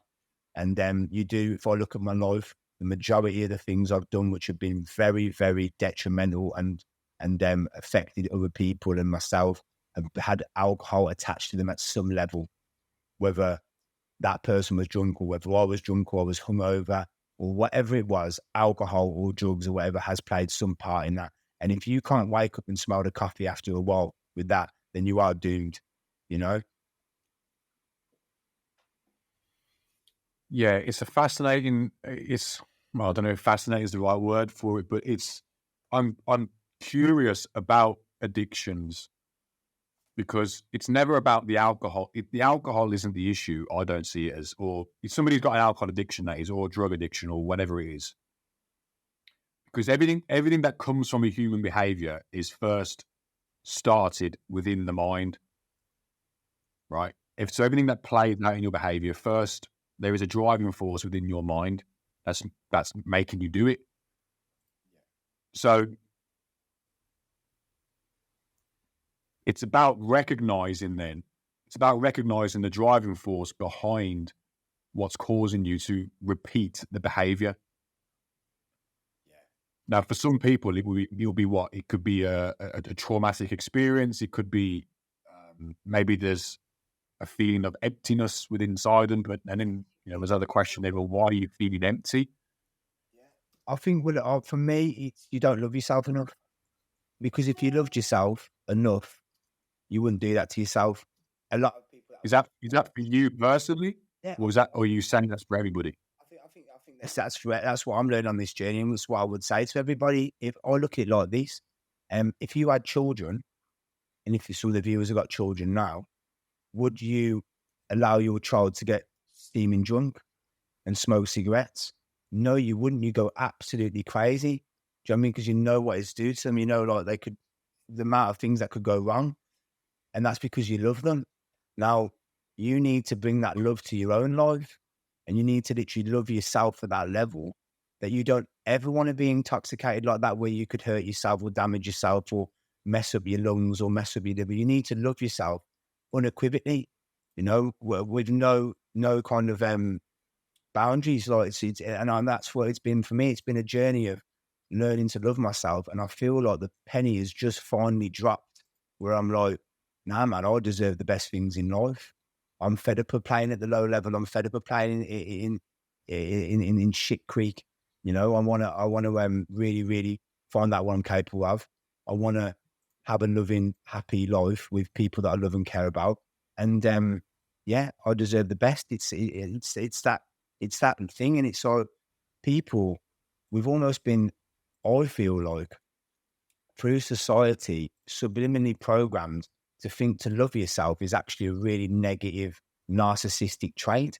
It's absolute bollocks. Literally, It can be interpreted that way. Yeah, of course it can, but it's absolute. Because it's open to interpretation. If I say self-love, oh, you got to love yourself, it could mean very different things to a string of people. Well, egoic self-love, obviously gratifying yourself at the detriment of somebody else, is obviously terrible. We're not talking about that. We're talking about your health. We're talking about you must love yourself unconditionally with regards to your health, your mind, your body, everything. If you are not doing that at the ultimate level, then there is work to do. And I'm working on it myself right now. I'm going through the process, and it's probably going to be a process for the rest of my life. And I don't think that you can love at the level that you want to love at if you don't love yourself unconditionally, you know? So yeah. But isn't that a choice, Morg? It as in, like, you said there, it's probably going to be something that's going to take the rest of my life. Why have you landed on that? Is that? I think there's always elements. Why can't it end tomorrow? Well, it's in a sense that when I mean, yeah, I mean, I love myself now enough not to do the things which have damaged me throughout my life. Whereas before I was kind of on the fence, and I kind of dip my toe in here and there, and kind of like, oh, I'll do 90 days here and I'll do 6 months there, and let's find out what it's like. And I prefer the way I am and the life I get when I'm sober. So I'm going to stick with that, you know, God willing, for as long as I possibly can. Yeah, I feel like inevitably there's always parts of us which we need to kind of like work on. That's part of self-development. No one's fully healed. No one's 100% perfect. It will be a journey for the rest of your life. I still have bits of anger that come out of me sometimes that I need to work on. That's an element of self-love again. I need to love myself not enough to get that angry about things, and then love others not to get angry about. So you always work, and that's what I'm saying. Like, the journey's never over. In the sense of like self-love, you've always got to keep working on yourself. But with regards to things that are impacting my life negatively and have been for a long time, that them days are gone now, or I feel like they've gone. Yeah, it's because because I've got a family member who is an alcoholic and a drug addict. So I understand. I've seen it all, and I've witnessed a lot. And what I see in most people who describe themselves as that is that there is an emptiness within inside them, and they're trying to hide from it, or they're trying to numb something. There's a pain within them, and they're trying to numb it. And drinking alcohol, taking drugs, numbs the pain, and it takes them out of that reality. Yeah, it's escapism. So it's escapism, exactly. So they're escaping from something. Yeah. So the ultimate. Yeah, exactly. It's the question then is how I see it is, well, what is that numbness? So if it's a numbness or there's a pain, what is that pain? So what was it for you, Morg? What is it for you? If it's there's multiple things. I think sometimes it was dissatisfaction about life and not feeling like I could do much to change it. Therefore, I'd just drink once a week to try and like kind of numb that sort of voice of God kind of saying you need to do more, you deserve better, you need to work harder, etc. Like you're not where you want to be. So that it would numb that voice of kind of like that internal voice of which wanted a better life. So it would do that. There was parts of it which would, if social interactions, like big events where everyone was drinking, I would feel social anxiety to go into them places and be sober. Therefore, I would drink, so I would escape being my true, authentic, sober self in those environments by being drunk. That was another one. There were, when I was young, well, probably a couple of years ago, I've sorted this one out. But basically, if there was a problem, an argument with a partner, or if there was something that really upset me, I would drink to numb that situation. Do you know what I mean? So I just didn't emotion, yeah. Yeah, it was all also as well, if there was an element in me that was kind of what's the word called now, which wanted to be a bit crazy, instead of finding healthy ways to kind of feel free and be crazy, i.e. like jump out of a plane, skydive, or I don't know, snowboard or whatever, I would drink alcohol and go on a crazy bender. Do you know what I mean? Because I kind of wanted to like escape and just feel free, but I could have gone and done that like in a jungle in South America. Do you know what I mean? And like gone trekking, or I could have found plenty of ways to do it without doing it with alcohol. Do you know what I mean? So what a very simple question then. Why? Why do you reckon that is? Oh, I mean, like my dad died of alcoholism. My granddad pretty much died of alcoholism. It's been rife in my addiction's rife in my family. You know, we have but I don't see the addiction as completely negative as most people would in society. I believe you can flip it, and it can be your greatest sense of power and strength. You know what I mean? Like, oh yeah, absolutely. I mean, like the level I operate right now is insane, and it's all because of I've flipped the script on it. But if you do it the wrong way and the negative way, it'll kill you. Do you know what I mean? Literally will kill you. So I believe that there is Jordan Peterson said that he studied alcoholism years ago, and he said there was a thing called grandfathered in, which is basically if your parents and your grandparents, etc., all were heavy drinkers, then a lot of the time they found that the brain chemistry that would happen in the person drinking alcohol would be very similar to that of taking cocaine. And basically the receptors, the same as what go off in cocaine, will go off when you drink alcohol. And I can totally relate to that because I never got tired. I could do 48 hours without just consistently drinking. I wouldn't slur my words.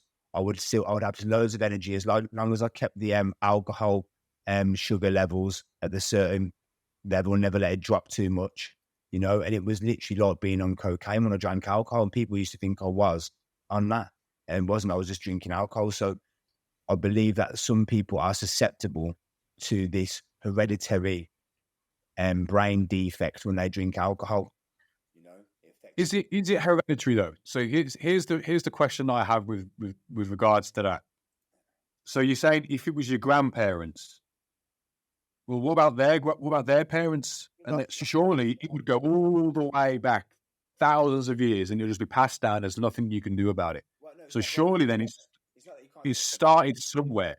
Yeah, no, right? There's nothing that you can't do. It's not that. It's basically, it's like some people are small, and their parents are small. They're genetically small. Do you know what I mean? So like some people are really tall. Do you know what I mean? Their parents are tall. It's like genetics. Okay, so all I'm saying is, it's yeah. But like if my granddad was an alcoholic, right, and then my dad was an alcoholic, and then if I was an alcoholic, and somebody says to me, "Oh well, there's nothing you can do. It's hereditary, right? It's been passed down to you." Then surely it would have been passed down to my grandfather from his dad. Well, I think it can miss generations, it can miss certain people, but I think there's definitely a correlation between heavy drinkers in the family. It's almost like ancestry curses. Do you know what I mean? If you believe in the spiritual realm, then I think like, and you've done enough meditation, I've done ayahuasca, I've done mushrooms, I've done all these things. There is definitely an element of almost like this ancestry curse that you need to break. And if you do break it, then you literally are like the one that stepped up for your family bloodline. I really believe that. It sounds a bit hocus pocus, but I mean, from my journey in life, it's almost guaranteed. That's the truth. So I would say that maybe it misses a person, maybe it does in the family tree, but definitely that kind of that energy is passed on to certain people. And I think that well, put it this way, let's look at it this way. When I stopped drinking for 6 months in Brazil, right, it was the first time I'd ever gone longer than a week without drinking since I was about 14 years old. I meditated about 3 months later, 3 weeks later, and that dragon, the Chinese dragon, right? Yeah. I closed my eyes and it almost in a pixelated neon green form, literally went right through my mind's eye and went boom, and I felt all this energy on the top of my head, and it was almost like a spiritual clap, right, through an animal totem, right, which is this dragon, I was born in 1988, so let's get that to everyone. That's the year of the dragon in the Chinese zodiac, right? So I stopped drinking, and I basically felt like I answered a call from my ancestors to literally stop drinking. I did 6 months in Brazil, not a drop, not a drag of anything. Do you know what I mean? Completely the best I've ever been. And the whole time I did that, I felt blessed. I felt like I had done something off my own accord, which was absolutely pivotal for my spiritual evolution, And like I said, that dragon, that as far as we know, there's never ever been any real dragons that have been flying around on planet Earth ever. Yet this dragon seems to be depicted in many, many ancient sort of cultures, especially in Asia. You've even got George slaying the dragon. Where does that story come from? That story comes from the deep internal spiritual world, which I believe that I went through when I was in Brazil, when I decided to slay the alcohol demon for 6 months. And the reason why I'm so passionate about this is because I'm now doing it now, and I have no intention of going back. And I believe that the power and energy that is given to you when you stand up and take on this huge task to basically kill these ancestry curses is your greatest source of power, and you can literally transform a lot of people for the better around you once you answer this call. I certainly believe that there could be something in a spiritual way regarding the soul and everything. There's definitely the past life traumas or something that you bring forward into this realm when you're brought in, and it plays out in certain ways. And the only way to do that, like I say, to rectify it, is to go into the unconscious. And you can do that various ways. You've said already, you got mushrooms, ayahuasca, you got meditation, all different levels of power in those three. And it depends on how bad your addiction is, but they can definitely help. Taking those things and going through that journey, of facing yourself and letting whatever's down there inside come forward. Yeah. That is where it's released, I believe. It really is, mate. I truly believe that. 100%. It's there's a deep dark, for some people, deep dark ghost that lives dormant within inside, and that is really controlling the shots. And it's only when you kind of do these huge introspective practices like ayahuasca, mushrooms, these big ceremonies where you're 10 hours and you're completely gone and you're in the astral plane and you're literally going through all the different dimensions and you're seeing your shadow and you're seeing your negative traits, and you face this kind of like this entity, which is basically kind of part of you, but also can be eradicated with the correct work. Do you kind of realize that you're in a much deeper, bigger game than you imagine? Do you know what I mean? And but you've got to go inside. Do you know what I mean? They say the universe is inside you. The quantum physics reckon there's like billions and trillions of quarks and things going on inside you. And it probably is a universe within you at some level. So when you do this kind of astral traveling inside yourself, you might have been to the pyramids. Like I've been to like to geometric structures which have like been built all around the world. Like when I've been in these kind of trance states, when I've been on this plant medicine, when I've been like living in Brazil, etc.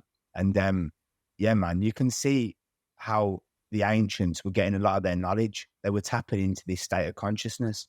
Do you know what I mean? They were getting like off-world information.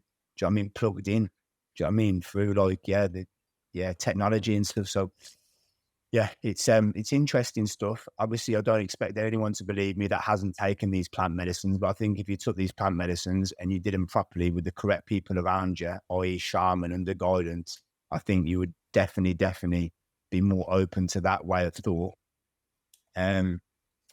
So yeah, man, it's not for everyone, but for someone like me who was very stubborn and who has a big ego and who didn't really want to change, but my life depended on it, I knew I had to find alternate ways of seeking out the truth for me and trying to slay these demons, which, like I said, had taken my dad, taken my granddad. And obviously from a young age, I'd kind of known that there was something a little bit broken inside me that needed to be fixed, and that I was in this life in order to fix that. And I feel like at this moment in time, I'm in a very good place to speak about this. And I feel like because I'm doing the work, there's an element of truth that's coming through, and hopefully the viewer can understand that. So, yeah. There's definitely a tremendous amount of power and good in taking plant-based medicines like that, like ayahuasca, like mushrooms, and going on those journeys. Even from a personal point of view, I can attest for it as well. I've done mushrooms. I've done high doses of mushrooms. And, it's certainly revealed things about myself that, that I just wasn't aware of. It's made the unconscious part of me conscious. And then once you're conscious of it, you can change it because you're aware of it. Yeah. And it's also done various other things as well. I had a bad trip. I had a bad trip on one mushroom ceremony, and I was alone, and that was really rough. But it was all necessary, I believe. But and I've seen it do so many great things for people as well. That I know one of the biggest property guys in the UK has transformed his life. He's one of my closest friends, one of my most trusted friends, and he now lives in Southeast Asia, and he's gone through these ceremonies. And when he was here in the UK, big addiction guy. Oh my God, like his level of addiction was crazy, right? And I'm talking sex, drugs, alcohol, right? The whole shebang. I think we both know him. Yeah, we do. But and I've seen now how he's transformed his life. Completely different guy. Yeah. Completely different. He's done tobacco ceremonies, mushrooms, and I believe he's doing ayahuasca, or he's done ayahuasca, and he's done DMT as well. Yeah. And the language that he's using now compared to what he used to use to describe his experiences, to describe his life, very, very different. Very different. I never thought for 1 minute that he would be the person that he is now. But because of these ceremonies that he's gone through, and these experiences that he's had, it's revealed so much to him, because he knew as well within himself that he had demons that he needed to face. Yeah. And these plants, they did it for him. Amazing. No, it's what a journey. I've been to Ibiza with him, and we had a great time. But there was definitely some crazy stuff going on there. Absolutely. I've got to shoot off. I've got to go take my missus to a hotel for Valentine's Day, and she's literally messaging me going crazy. You know what? No, man. I didn't even realize the time, but we can go for 2 hours. Hey, I'm so sorry. We've been going for 2 hours. I didn't even realize the time. Yeah, it's been great, man. I've loved it. I was literally totally in it, and then literally I seen the message. I was like, oh my God, look at the time, man. So I need to love and leave you, man. I'm so sorry, but we'd have to do this again, man. Hopefully, the viewers. Let's wrap it up, mate. Let's wrap it up. I think we've done enough today. I think there's a lot of good juice in here that people can get their teeth into. I'm so happy, mate. Thank you so much for having me on. Mate, it's been an absolute pleasure to have you here, and it's always a great conversation. Love talking with you. Let's do this again very, very soon. Yeah, in a couple of weeks' time, we can pick up from where we've left off here, and then get into some more juice. Thank you so much, Reese. You have a great day, buddy. Yeah, take care, bro.